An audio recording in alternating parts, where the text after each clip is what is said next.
இங்க ஒரு டிடெக்டிவ் வாட்ச ரிப்பேருக்கு கொடுத்துட்டு வெயிட் பண்ணிட்டு இருக்காரு. அப்ப அந்த ரிப்பேர் பண்றவனோட விரல்ல இருக்கிற மோதிரத்தை கவனிக்கிறாரு. ஆக்சுவலா இவன் போட்டிருந்த அதே டிசைன்ல இருக்கிற மோதிரத்தை தான் இவர் தேடிட்டு இருக்கிற திருடனும் போட்டிருந்திருக்கான். ஒருவேளை ரெண்டுமே கோஇன்சிடென்ட்டா இருக்குமோன்னு சந்தேகப்பட்டு அங்கிருந்து கிளம்புறாரு. அப்ப அங்க 2 ஜார் நிறைய தானியம் வச்சிருக்கிறத பாக்குறாரு. அதை பார்த்ததும் இவன் தான் இவர் தேடிட்டு இருக்கிற திருடன்னு கண்டுபிடிச்சிடறாரு. ஏன்னா நேத்து பப்ளிக் பிளேஸ்ல நடந்த ஒரு திருட்டை விசாரிக்க போன இடத்துல இதே மாதிரி தானியம் கீழே கிடந்ததை கவனிக்கிறாரு. அப்பதான் அங்க இருந்த ஒருத்தன் என்ன நடந்ததுன்ற விஷயத்தையே சொல்றான். ஆக்சுவலா கொஞ்ச நேரத்துக்கு முன்னாடி ஒரு பையன் போற வர எல்லாருக்கும் நோட்டீஸ் கொடுத்துட்டு இருந்திருக்கான். அப்ப திடீர்னு எங்க இருந்தோ நிறைய புறா கூட்டமா அந்த இடத்துக்கு வந்திருக்கு. அது வந்த கொஞ்ச நேரத்திலேயே அந்த பையனுக்கு ஆஸ்துமா பிரச்சனையால மூச்சு விட முடியாம கீழே விழுந்திருக்கான். அதனால அந்த இடத்துல ஒரே கூட்டமாயிடுது. அந்த கூட்டத்துல இருந்த 2 ஃபாரினர்ஸ் அவனுக்கு ஹெல்ப் பண்றதுக்காக முன்னாடி வராங்க.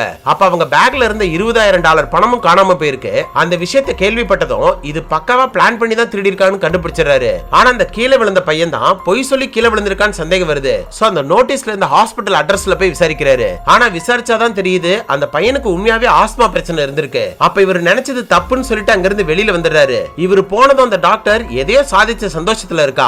அதுக்கப்புறம் தான் தெரியுது இந்த திருட்டுக்கு மூல காரணமே இந்த டாக்டர் தான். என்ன இவகிட்ட ட்ரீட்மெண்ட்டுக்கு வந்த ஒரு ஆஸ்மா பேஷண்ட வேணும்னே அந்த இடத்துல நோட்டீஸ் கொடுக்கறதுக்காக அனுப்பியிருக்கா. அப்ப இவங்க டீம் ஆளுங்கள்ல ஒருத்தன் தான் அந்த வாட்சை ரிப்பேர் பண்றவன். அவன் யாருக்கும் தெரியாம நிறைய தானியத்தை அந்த இடத்துல கீழே தூவிட்டு போறான். பின்னாடியே நிறைய புறா அந்த இடத்துக்கு கூட்டமா வந்துருது.